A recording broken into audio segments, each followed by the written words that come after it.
Hello, chers membres favoris de Qigong Premier Pas. Aujourd'hui, c'est plus une vidéo conseil, il n'y aura pas de cours. Elle est spécialement conçue pour les hypersensibles. Je suis Véronique, diplômée en médecine traditionnelle chinoise, et voici Maniki Neko, le porte-bonheur de la chaîne. On y va, à de suite.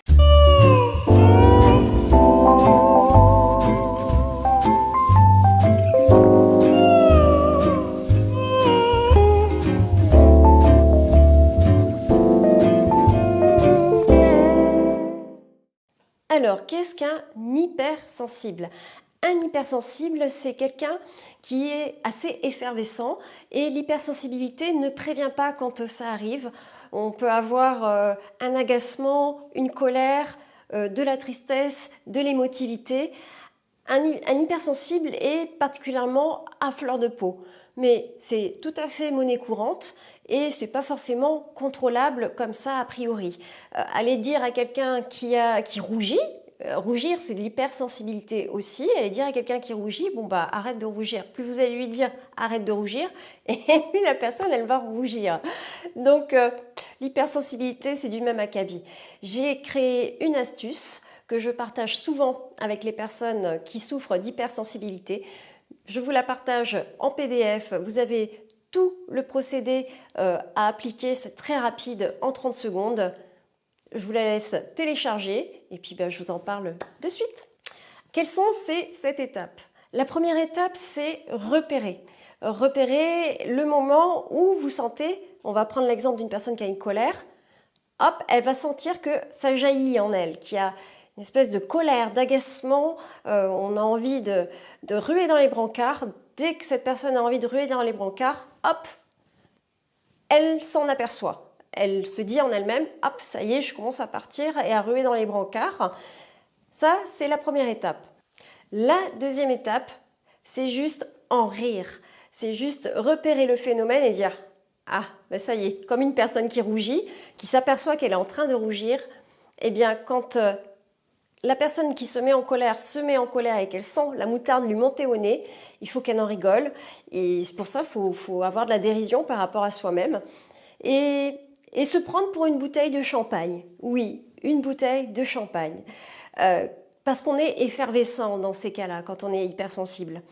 Et quand la colère, la fameuse colère, se déclenche, il faut imaginer qu'on est une bouteille de champagne, qu'on nous a un petit peu trop secoué et que le bouchon est prêt à sauter. Et on est à fleur de pouvoir avoir ce phénomène d'explosion de champagne, en mettre partout. Et alors là, après, c'est pénible parce qu'il faut faire le ménage, ça gâche la soirée un petit peu. Non, j'exagère, ça gâche pas la soirée, mais on est de corvée alors qu'on ferait mieux de s'amuser. Eh bien, on s'en aperçoit, on en rigole, et dans sa tête, on se dit « Ah, ça y est, la bouteille de champagne est prête à exploser ». Ça, c'est la deuxième étape, en rire et se voir comme une bouteille de champagne et voir surtout qu'après, on est là pour profiter de la vie, on n'est pas là pour faire le ménage, on n'est pas là pour ramasser les morceaux.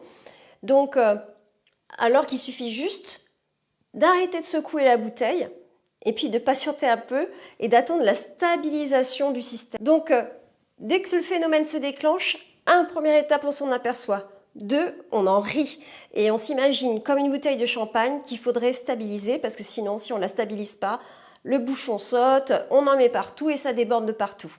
Ça, c'est la deuxième étape. La quatrième étape, après s'être imaginé en bouteille de champagne, c'est de se dire qu'on n'a pas que ça à faire que de nettoyer les dégâts quand on est, par exemple, hypersensible. Est-ce que franchement, c'est très agréable quand vous avez une bonne nouvelle, quand vous vous sentez soulagé? Est-ce que passer votre temps à sangloter, c'est agréable? Moi, personnellement, c'est pas agréable. Donc, je me dis, voilà, je suis bouteille de champagne, j'ai mon émotivité qui va m'enlever tout le plaisir du moment. En fait, je voudrais faire la fête avec tout le monde pour fêter le bon événement. Je n'ai pas envie de me retrouver comme une madeleine à pleurer et à me vider parce que j'ai trop d'émotivité. Donc ça, c'est une autre étape également. Après le fait d'avoir rigolé de soi, se dire, bon allez, moi je fais un choix, je fais le choix de ne pas être émotif. Et je fais le choix de stabiliser ma bouteille de champagne. Donc la cinquième étape, c'est de se dire qu'on peut se passer de l'émotivité par choix, parce qu'on a envie de vivre le moment pleinement et qu'on n'a pas envie d'être sous le coup de la colère, qu'on n'a pas envie d'être sous le coup de trop de sensiblerie, parce qu'on a tout simplement envie d'être avec son entourage. Ça, c'est la 5e étape. La 6e étape, c'est-à-dire qu'on peut maîtriser cette émotivité finalement. Et ça, c'est très agréable. Vous pouvez choisir, à un moment donné ou à un autre, de stabiliser votre bouteille de champagne ou pas.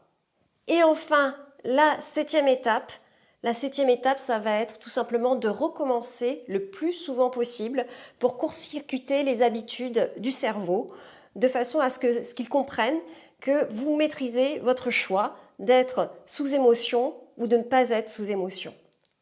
Voilà. Donc, vous avez les 7 étapes. Je vous ai retranscrit dans un PDF en dessous. Si vous souhaitez le télécharger, c'est avec grand plaisir que je partage ces 30 secondes avec vous. Et puis, sinon, pour faire gonfler l'algorithme de YouTube et puis de façon à ce qu'il y ait des personnes tombent, entre guillemets, sur Qigong premier pas et que ça leur plaise et que ça leur serve, allez-y, likez. Peut-être qu'autour de vous, vous pouvez partager aussi. Et puis, abonnez-vous pour avoir des nouvelles. Voilà, chers amis hypersensibles, je vous souhaite de bons exercices. Bien sûr, d'avoir les retours en commentaire, ça m'intéresse. Testez, vous verrez.